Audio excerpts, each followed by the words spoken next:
guys, welcome back to the Shackles of Debt, where I talk about money, debt freedom, and financial literacy.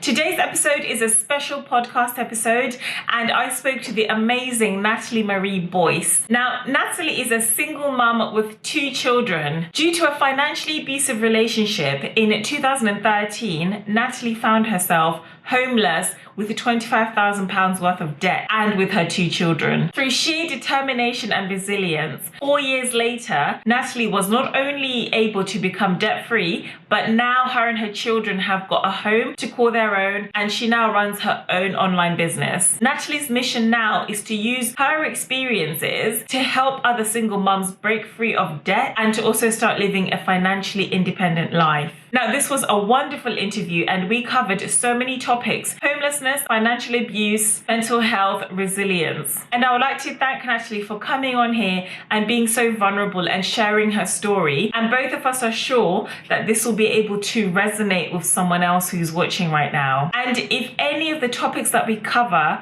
hit close to home for you, then there will be some links down in the description box below for how you can seek some professional help. Now, I hope you enjoyed this wonderful interview. First of all, can you tell me a bit about your background, like where you came from, where you grew up, etc.?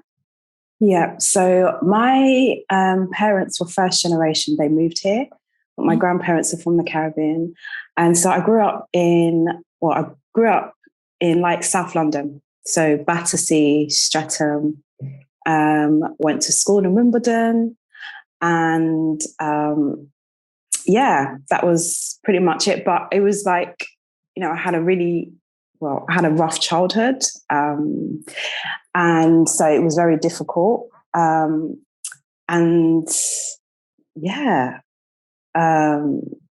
forgotten the question, Tembi, sorry. That was just like about you, just a bit like where you grew up, which you kind of answered anyway, where you grew up, okay, where your parents are from, etc. Yeah. So yeah, no, that's good. So you grew up in London for most of your life? Okay. Yeah, fair enough. And obviously your relationship with money is obviously impacted by a lot of, especially our childhood experiences. So when you think about what your relationship with money ended up being later on in life, do you think your early upbringing or your childhood influenced that? The journey I took to get to where I am today, definitely, my early childhood really did definitely influence that. And I think because money wasn't really talked about at home, but it was used negatively. As against me, as a form of control when I was younger. Which then led me to the situations that I found myself in my early on in my adult life. Yeah. Do you mind talking about that, about how money was maybe used against you? Or can you give like some examples of how money can be used against someone? Yeah, so from my own experience as a child, like it used to be, when I was younger, it used to be like more about things, material things, so like clothes. So my mum, she just stopped buying me clothes, like in my teen years. And I remember just having like a uniform and just one Reebok tracksuit. And that was my wardrobe. Like, I didn't have anything else. And then when I finally got a job when I think I just got my NI number. So it's just before my 16th birthday, I think. And I started working. I never knew how much money I had in my bank account because she'd always take my bank statements from me. And then she would like say, you have to give me this amount of money every month. And I'd be left with hardly anything to live off. And I had to do that like up until I was 18 when she chucked me out. And then getting with my kid's dad, he would like make me feel guilty. It would be like, first he would like verbally abuse me by telling me that like I had a shit job, even though I just started as a trainee accountant. You're not earning more than me. You're not earning more than me. But whenever he was in a financial situation, I had to always bail him out on the money that my shit money. And in the end, it's like, I'd always, like, there's one thing I must always say, and I, even I never knew about like personal finance. I used to call it like contingency money, which we now call emergency fund. Yeah. And I'd always have contingency money. So I'd always be good at saving for something. I couldn't just save for the sake of saving. Yeah. I always had to have something for it. So yeah. I remember I was pregnant with my son and I said, okay, I'm going to save for, I knew what I wanted to buy, like pram or whatever, and his nursery. And so I'd saved money for it. And I think like maybe it was a couple of months before he was born, again, their dad did this dodgy business deal. And the guy who was supposed to refurbish his shop took the money and just went to Jamaica and didn't really come back. And so I had to use all of my savings to give to him. And so what that meant is then I had to use credit cards to, in the end, pay for my son's stuff. Okay. And it always be like that. We'd live together and he didn't pay no bills. There's always something. It's always how he just coerced me into doing stuff. And I just didn't realize that it was going on. Yeah. And even when I tried to like speak to him and say, okay, but this is for our kids, it was just never, oh, I'm going to pay it back. I'm going to pay it back. I'm going to pay it back. And I've yet to see it. And I've never said this out loud before. I've said this to my friend, but I remember one time, because we'd just broken up and his credit rating is ridiculous. It's just rubbish. Yeah. And he had to set up like payment into a bank account. So this large wad of money came in from his clients. And so I said, no, I'm keeping that money. It was a battle. It was a battle. It was even got physical, but I would just refuse to give the money back because I was just like, no, like, because you're saying to me, if I give it to you, you're going to give me some money, but you're never going to give me the money. I'm still waiting for the money. Yeah, for all these years. Like it was really, yeah. But I didn't know that I was in financial abuse until years after. You never realize until you get out going on to financial abuse. I think it's something that people don't really know about until they've come out the other side or when people decide to, tell their stories. And it sounds like you had two relationships, your mom and then your former partner, which were just awful in relation to, your money. So when you sort of look back to those relationships and how, they financially took advantage of you, how has that impacted on how you handle money now? And because I know for myself, when it comes to giving people money and trusting people with money, I don't. So people think I'm very stingy, and for me, it's quite bad, to the point where like I really struggle to even buy gifts for people, simply because of that experience I went through. And I was wondering, have you experienced a similar thing? What I've experienced is, because that situation took me to homelessness, I never want to be in that situation again. So it's not so much like I don't, where I may have issues like I don't have issues with giving people money because, well, maybe I do because as I'm talking about this now, I'm just like, well, I'm thinking because there are people, like the only people I will give money to is my sister and my cousin if she ever asks me. And I would give it to them, not lend it, because I don't want that relationship to kind of... So if I can, yes. So if I can, I would just give it to them and that's it. But maybe I do because I don't lend money. No, I never... at all. Yeah, at all. Yeah, I don't. I'll listen to them. And a part of me wants to offer because I feel bad for them. Yeah. But the other half's like, no, this isn't, no. So I don't. Instead, I give them advice. I may coach them like I would coach my client for free. Yeah. Do you know what I mean? Like, just give them... Just give them that helping hand kind of thing. Yes. But I wouldn't. However, if it was to a point where you know, it was some diet, I'd be like, well, what is it you need? And I'd rather buy them. So I'd go and do a food shop for them and I would give it to them rather than giving them money. Yeah. And maybe that has affected me. Maybe it has. Because now I'm thinking about before, I was quite generous with money. I'd give it. And now I'm being like, no, there's only two people I would actually give money to, my sister and my cousin. And everyone else, I'll ask them what their needs are and I will go and buy it for them instead of giving them cash. Yeah. I just don't want to fall into that thing where I give them cash and they're spending it on something. And I just, I just don't want to be in that. Yeah. And I just don't want to be that feeling again. So just like touching on financial abuse, a lot of people don't know what it is or what some of like the signs may be. Like both you and I didn't even know until we came out of it. But what are some of the signs that, you know, maybe your partner or maybe someone in your life might be financially abusing you? Gosh, you know what? This is great because my ex, I broke up with a couple of years ago. He was being financially abused by his mum. Oh, even as a grown man. Wow. Yeah, and I do find that in that culture that he was from. He's like Nigerian. And I do find that.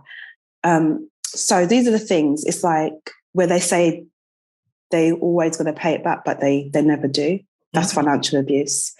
Even if it comes across as innocent and maybe they're not aware of it, but that's abuse. Controlling, like some women's stories where they go out to work, but they don't have access to their bank account. So like how I was when I was younger. I had a debit card, but my bank post and everything was being taken from my mum. So that's another thing as well. I say my kid's dad was smart in the way that he put me down when it came to me earning my own money. Okay. And so it made me feel like I had to always prove myself. So when he did ask me for money, I wanted to show that I could provide it because he'd already set that tone. He'd already told you couldn't, so now you're proving him wrong. Right. You know what? Narcissists are good at that. Come on. They know what they're doing. Oh my God. It's mad. And even then going to like the parent relationship, just because of what my ex went through, it was like she got herself into this debt purposely when they were children because she just thought, well, my kids are going to go to uni, they're going to have big jobs, going to have big money, and so they're going to pay. Yeah, and they will get me out of this mess. And it didn't happen like that purely because you didn't have good money skills. And so you've passed that on to your children. And so where she was riddled in debt, they were all riddled in debt too. That's another abuse as well. Just parents expecting their children to pick up the slack when they get older. And I think, you know, because this African culture background, it is a very fine line between obviously wanting to help your parents and obviously that expectation that you're going to help your parents and it getting to a point where it is financially abusive. So I think it's a very fine line. But I think certainly for partners, you know, just adding to what you said, it's exactly the same thing. If you don't have access to your accounts, or if like every single payday you are immediately wiring money to this other person and never seeing it again, not having access to like basic things like, you know, going to buy yourself a snack at the shops because all of your money is tied up in this person. You know, it's part of that coercive, controlling behavior.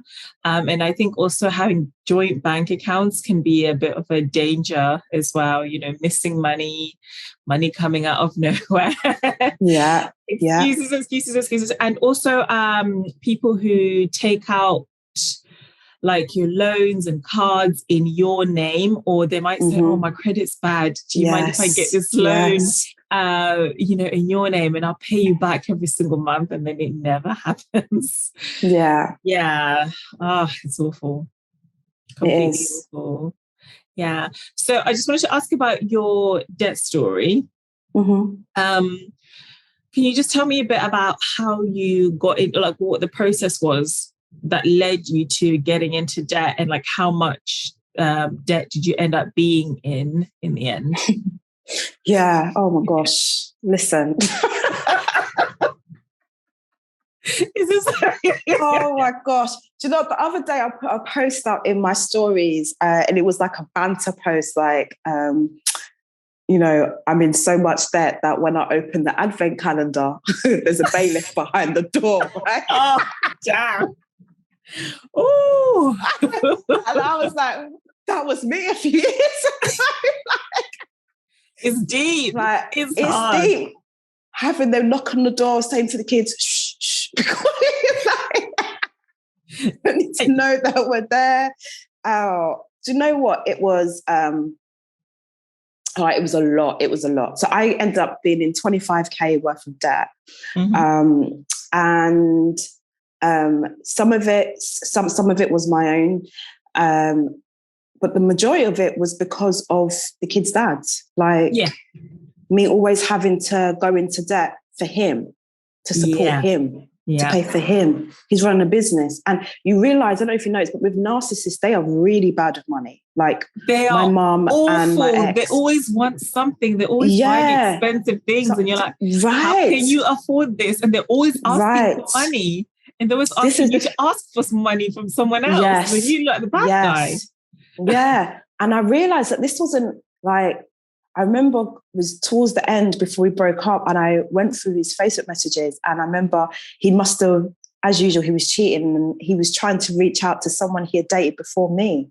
And seeing her response, I thought, oh my days, I need to leave him. Because she was like, I thought I could forgive you because you took all of my money. And I don't, and she was just like, what you did to me, I went to church, I got saved, and I still can't get over this. And I thought, what did you do like, how much did you take this?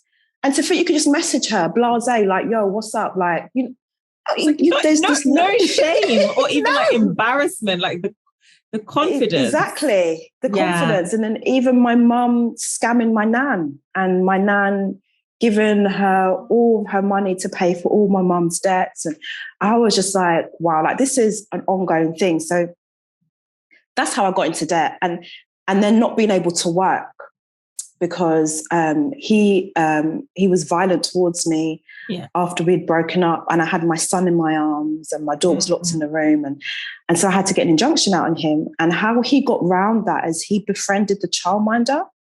I was going to the childminder while I was at work to see the kids, and then important documents that I had given to the childminder, like my children's birth certificates and all that stuff, because he wasn't on the birth certificate.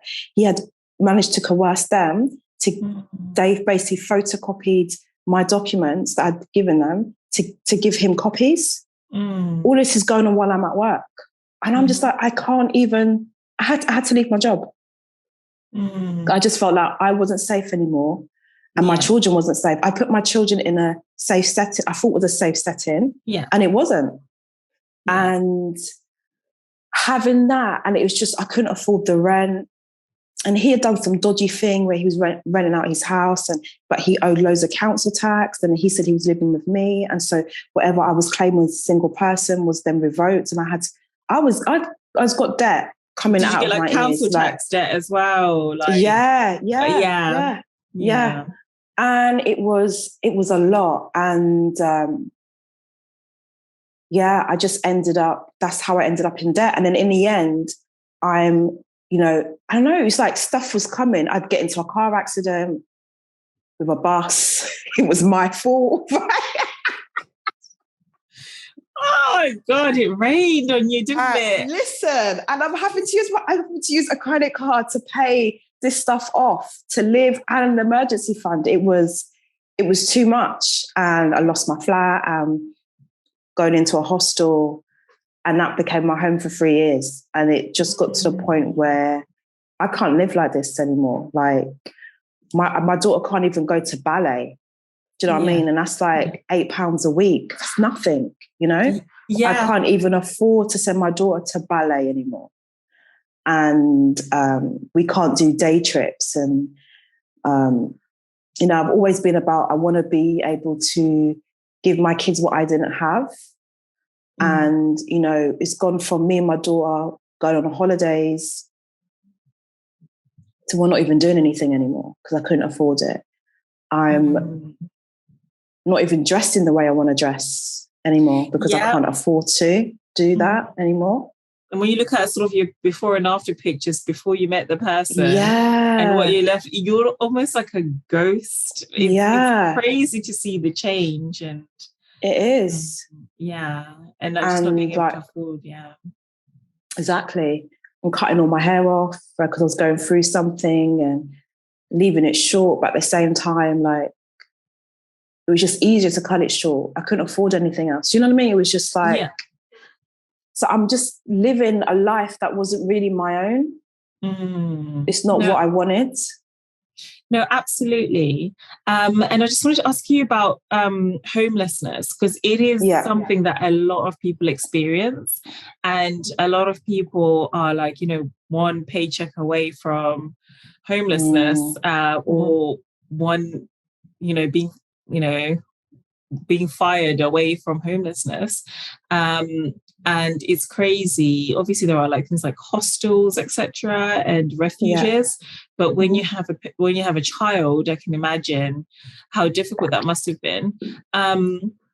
So, what kinds of, I would say, lessons have you learned about like how to avoid becoming homeless? Is don't run from your debts. Firstly, because you need peace of mind, and learning that you have more power than your creditors it shifts the mindset. When you realize you have more power than them, like they will use words, but read what the words say. They will always say, we may. They're never saying we are going to do it. It's always we may or we might. I would definitely, you know, that's one of the things. And so then when you realize that, you can write them a letter and say, well, I can only pay £1 a month. That's all I can afford. Do you know what I mean? Or 50p, like this is it, because they are not essential items. It's not your rent. It's not your electric, gas. It's not food. It's not clothing. So once you realize that, that's what I learned as well, that I have a lot more power. The second thing I learned, that I created all of this. As much as it's a sad story and it is what happened to me, I did create this, and yes, I was a victim. But however, like I could have just said no. Like it's not like I didn't see the signs. That the moment I felt uncomfortable in myself, I should have walked away. So what I learned from this is to get healing. Therapy is so important, because what you don't realize is the reason why I chose to be my kid's dad is because he reminded me of home. Subconsciously, it feels like home. It's what you already know. It was so familiar. Yes. And your brain is wired to keep you safe. That's what it wants to do. And even if it means you going back into a abusive situation, your brain knows you can handle this though. And you know you're going to live. And so it's always going to, and so you must, that's another thing I learned, that, you know, healing is really important because it means that you stop making the same mistakes. Yes. Yeah. The next thing I realized is that I was very poor with money anyway. Yes, I had contingency and I'll put some money away if I was saving for something. But everything else, like I was flossing and just going shopping all the time. Had to look good all the time. Yeah. And wasting it on just stuff that I didn't need, like always buying foods. Do you know what I mean? Always buying food. Cabs, black cabs. Yes. Black cabs. On a meter as well. Oh my God. Yes. Hey. Always getting a cab here, cab. I'm like, who am I? You're balling. Yeah. And just like, so having a different mindset as well. That's what about my money, and also making me think about the future. I think before I got into homelessness, I wasn't thinking about my future. I wasn't thinking about goals or what I really wanted to do. It was very much what's here, what's right now. That's how I was. And so it made me plan. It made me think about the kind of life I really wanted to live, because before I was homeless, I was just cruising. Yeah. I was just cruising. And also it made me realize how strong I really am. Yeah. Because you were able to withstand all of that, and you were able to have resilience and go through that and still be a mother at the end of the day. And you look back and you're like, oh my God, that's incredible. Yes. And my kids didn't know they were homeless until last year when we sat down and spoke about it. Oh my God. So how did you navigate, sorry to cut you off, how did you navigate like that with your children, and to the point where they didn't even know they were homeless? Well, the first thing is, I'd never been up to the point, I'd never been homeless, so I'd never been in a hostel. So I just had in my head, oh my God, I'm just going to have a room and I'm going to have to share all the amenities. And I was already stressing. So my bar was already really low. So when I got to the hostel, I had my own kitchen, my own bathroom, my own room. And I was like, oh, okay. So I was already grateful. Yeah. And I just made it as fun as possible. So they just thought it was one big adventure. And even though I couldn't afford to do these like elaborate day trips that we used to go on, we'd always do day trips. So I had a car, so I knew we could drive anywhere. So we'd go to like loads of National Trust sites, National Trust membership. For free, so we'd always go far away, see the sites, to the beach, and just try and do as much fun stuff as possible for free. And the ones that I wanted to go to, but I couldn't afford to, like with just one payment, then I would just save bit by bit until we was able to do it, and just look out for deals. But they never saw me stress. I kind of just because it was one room and the other room was the bathroom. I'd go into the bathroom and cry or just have a think, and I'd make them play, or they'd watch TV and I'd be in there crying, or when they were with their dads, then that's when I would release with my friends. And really but I wouldn't do that around them. So, they got up every day, they went to school, they had food. So they didn't really have time they didn't have time to really process that. No. Because the home was where they were, Yes, yeah. And I tried to make it as nice as possible for them. And it just shows like a strength of like character that you have and you had in order to be able to do that for them. And I just wanted to ask, what was the process of you finally being able to get your own place? Because I understand at this point you weren't working and you were, up to your neck in debt. How did you then manage to then finally get your own place? So I was working. Okay. So when I got into hostel, I wasn't working because the kids were young, and I couldn't because he was doing whatever he was doing. But I waited until I actually had a small business called Natalye, because I was making my own products anyway for me and my kids, the hair. And so that was keeping me by. I'd have my own store in Spitalfields Market, and I would do loads of African market shows. So that was giving me a bit of extra people. I called it a side hustle, I guess. While that was keeping me afloat a little bit and to pay off some of my debts. And then when my son started nursery, I was like, okay, he's at nursery. So it meant that I could do some work. So I just found a job, like it was like 10 till 2 or 9 till, whatever. And I managed to do that. And so it brought in a little bit of money. And then my son, when he went to full-time school, then I got another job and I worked full-time.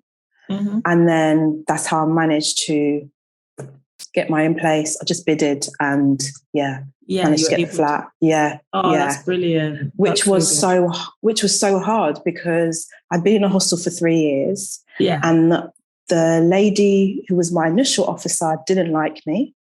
Mm-hmm. And that's how you see like the local authorities are like, everything is about discretion. If they like you, they will give you something. It's not even like you're entitled to it anyway.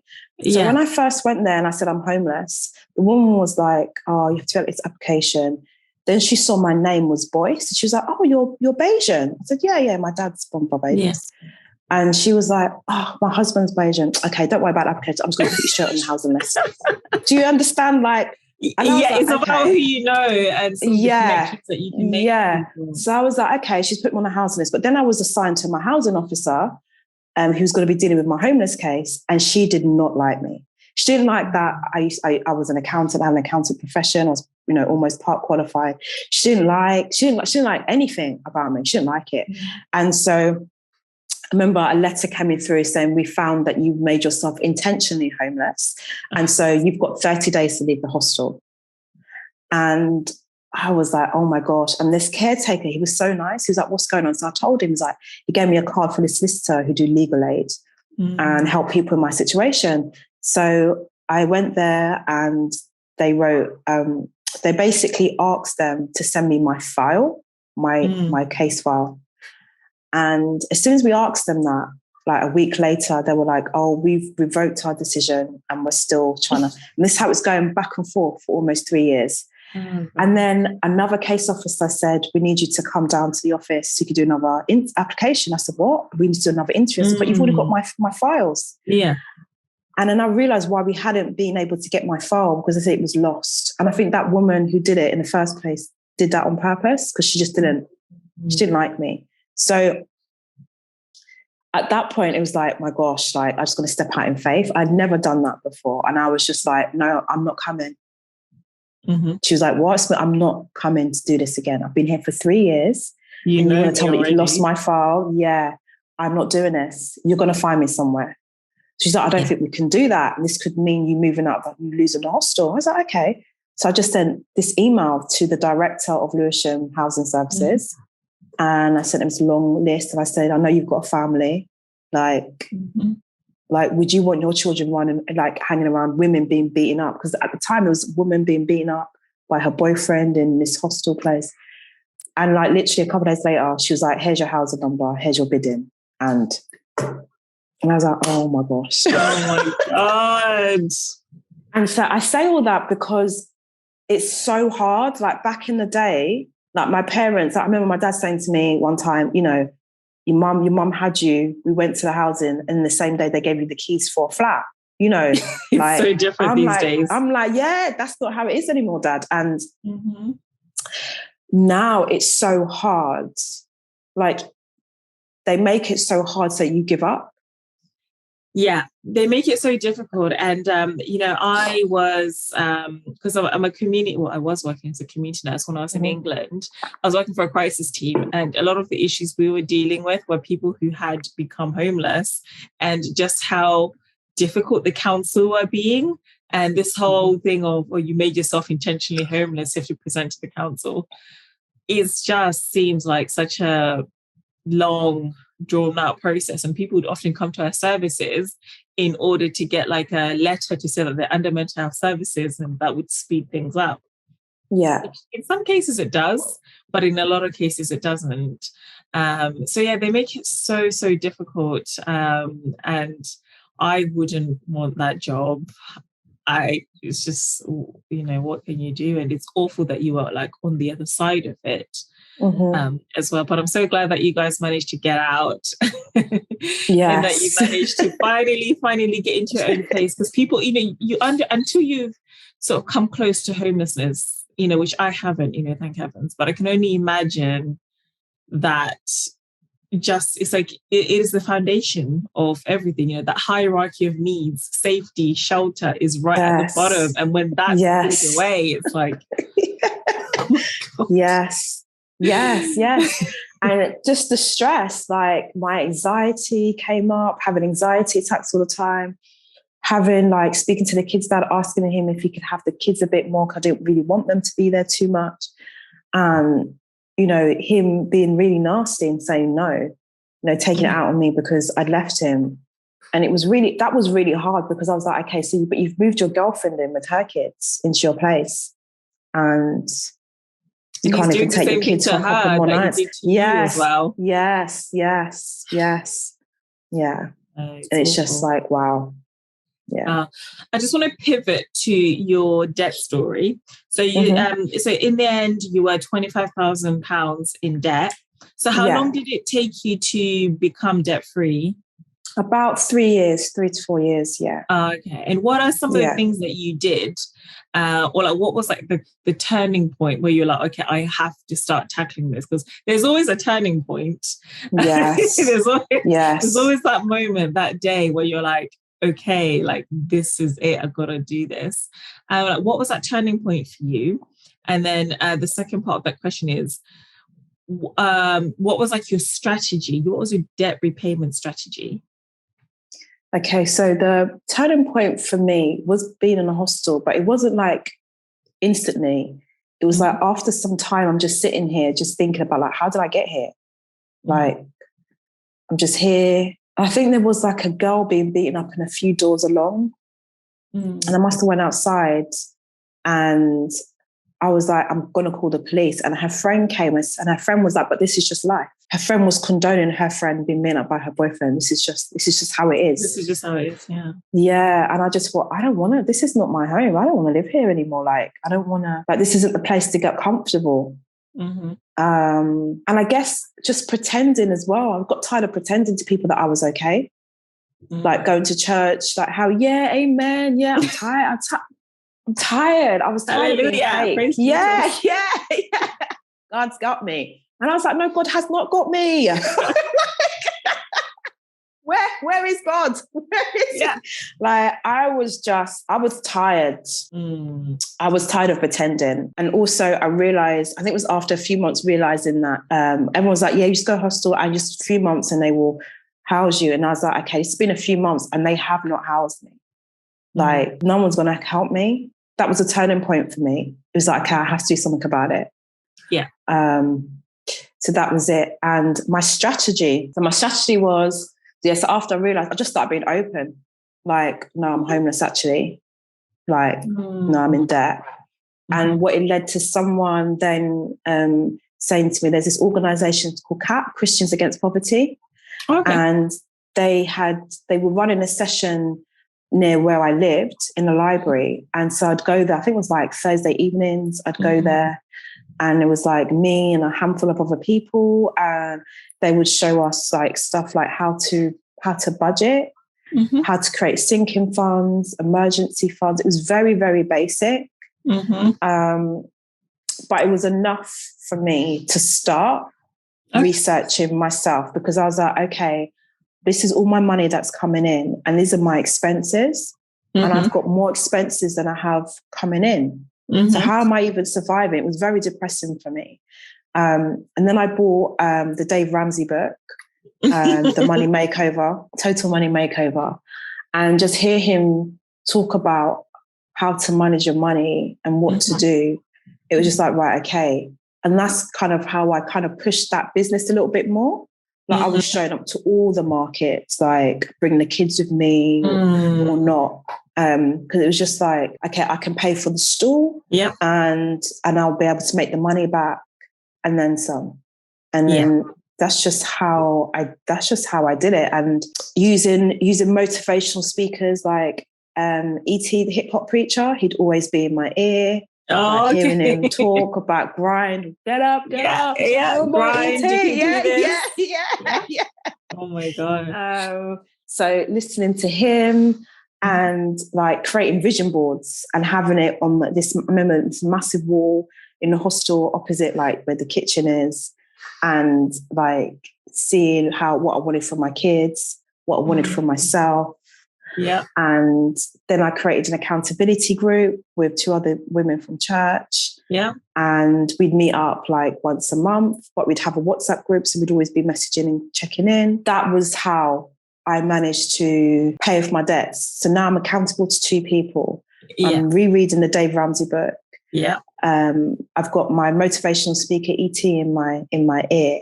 Yeah. And also like reading books like by Maya Angelou and listening. She just became my mentor.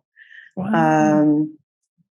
My spiritual mother actually, and just having her, reading her and knowing, okay, she came from that. And we're having similar stories of like sexual abuse and a bad upbringing. If she came from that to here, then what more could I do? Yeah. Then you can do it too. Exactly. And then just keeping on, like every single bit of my money extra money went towards my debts. It just went towards my debts. And anything I had a little bit extra went on day trips with me and the kids. But it really did like affect the whole of my life, me focusing on my finances, because then I got serious about my fitness. Okay. And then I got serious about, okay, well, once I put Raha in nursery, then I'll be able to get a job. And it just kind of like, and I'll just go back into accountancy. Yeah. So how is life post-debt? Like, are you investing? What are like some of your future goals that you're now able to focus on as a result of being debt-free? So yes, now I'm investing for me and the kids. They're getting involved too. Although my son would rather invest all his money in Roblox, but but I just leave it to it. So now I'm investing, like we've got our stocks and shares ISAs, and I usually just invest in like the Vanguard Life Strategy funds and the and like index funds as well. So because I guess it's lazy investing, but it just makes sense. Investing in those index funds, they track the market and they beat the average. I mean, you just keep putting money in every month. And you don't have to think about it. So yes, exactly. I don't know why people like do this whole active investing business. I mean, that's just not my thing. No, that's not my thing. Forget about it. Exactly. And it was just like, I was looking at my statement back in September and I was like, oh my God, like how much money I've made passively in just 1 year. I was like, it's nice. So doing that, that's how I invest. And my goals. So my goals is I want to be making 10K a month. That's what I would like to be doing. Yes. Amen to that one. I'm not there yet though. But listen, if it's on your vision board, it's gonna happen. Yes. Those are that's my biggest goal. And then after that, I want to be able to because my children are now homeschooled. So I want to be able to do stuff like go on holiday for like a month, 2 months at a time. Because I can bring my business with me anywhere. It's not like stationed. Yeah. So that would be nice. That's up there with the 10K a month as well. That's like to be able to do that with my children. Yeah. Because we just love traveling. So to be able to do that. And what other goals? I want to be a numerologist.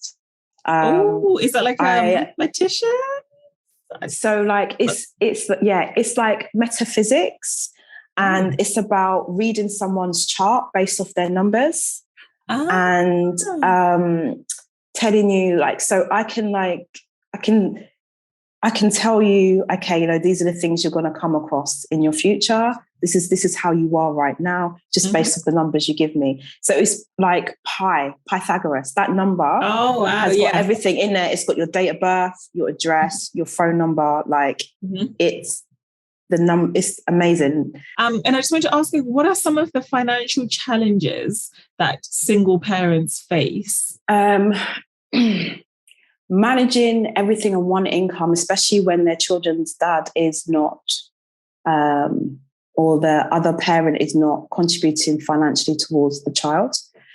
I find that really, it can be difficult, especially if you're like reliant on their money. And they do that as control. Mm-hmm. So those are the struggles that I find, like having to manage everything on one income. And I think for me, how I got my head around it is firstly accepting that that's how it's going to be. Like, don't fight it. If you can go to the child maintenance services and do it that way, that's great. But if your ex is self-employed, they can make up any numbers they want. And it's weird because they do a self-assessment tax. I'm not sure why child maintenance is not talking to DWP about the tax, or HMRC about the taxes. Like, I'm not really sure why that's not happening. And so I would not don't waste your energy trying to fight them to get money. Use that energy and increase your income. I think that's what a lot of single mums, that's their biggest struggle. I find that they're fighting someone who doesn't want to contribute. You're fighting your situation. And that's with all situations. Like, don't fight the process. This is how it is. You fighting the process is more stressful than you actually just going with the process. Yeah. So just accept where you're at and increase your income. Yeah. And you can do that either by like your current job, in your current industry you're working, find a job in the industry you're working that's paying more, or try and create a side hustle, which can be difficult as well. I find that's another struggle for single parents, is if you're working full time and you have child or children, you then coming home to create a side hustle is hard because you've got two jobs to work, and then the other job is being a mum. Yeah. And then coming home to do that, to parent, and then to do a side, you're shattered. And so I've always like advocated, like, okay, well then you need to believe that you can do the job that you want to do, like now, like go and apply for it now to get that extra money. Because that's how I've always done it. I've always done it on one income. Yeah. Until I was with my ex-boyfriend, he would contribute towards the kids because he knew that their dad wasn't paying towards them. So he would help out. And like whenever he helped out, that extra money that I then finally had, I would put towards my debts, right? I would. But other than that, I've always been on one income. Yeah, no, it's a very difficult thing to have to go through. Yeah. I can imagine. So basically try and see if there's a way that you can increase your income by getting a side hustle or getting a promotion, or asking for help from family and friends with like childcare and stuff. Because I know childcare is one of the biggest expenses, like nurseries. It's crazy how much they charge. Like, I cannot believe that. So it's very difficult, and it's sometimes it leaves people with like no choice but to be stay-at-home mums and to leave their jobs, which can then sort of lead people to another spiral of debt. But no, it's very difficult for like all of the mums out there. You can't get far when you're shaming yourself. Like so you need to show yourself kindness, compassion. And another one is like, when we say side hustles, I think some people get caught up like with this, I have to open up a new business. It can be something small as match betting.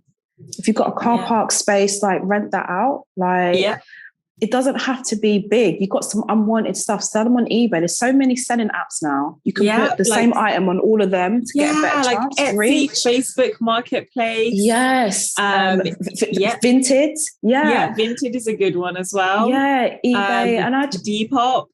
Yeah. And I'm just like, it doesn't have to be like you setting up this whole business on Instagram or anything. Like, I have my business, but I still sell on those eBay sites, or go to the market and match betting now and then. Like, think outside the box. That's how I've got to where I've got to. I've thought outside the box. I've not listened to statistics. And so that's what I do. Like, stop listening to people with limited views. And I think that's And how the I've people- got where I've got to. The people with the loudest opinions are often the people that aren't really doing anything with their lives. Yeah. It's crazy. And I completely agree with you on that. And I'd even give you an example. Like when I moved to New Zealand, I only told people, like my work colleagues knew when I handed in my resignation. I told my parents like a few months into the process.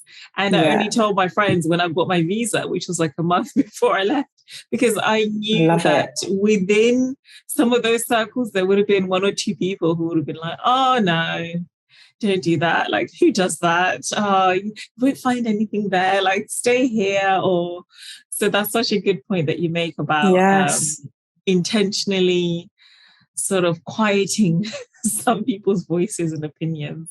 Definitely. Like some of my family don't even know that I do this, that I run a company. They don't know. They still think I do a 9 to 5.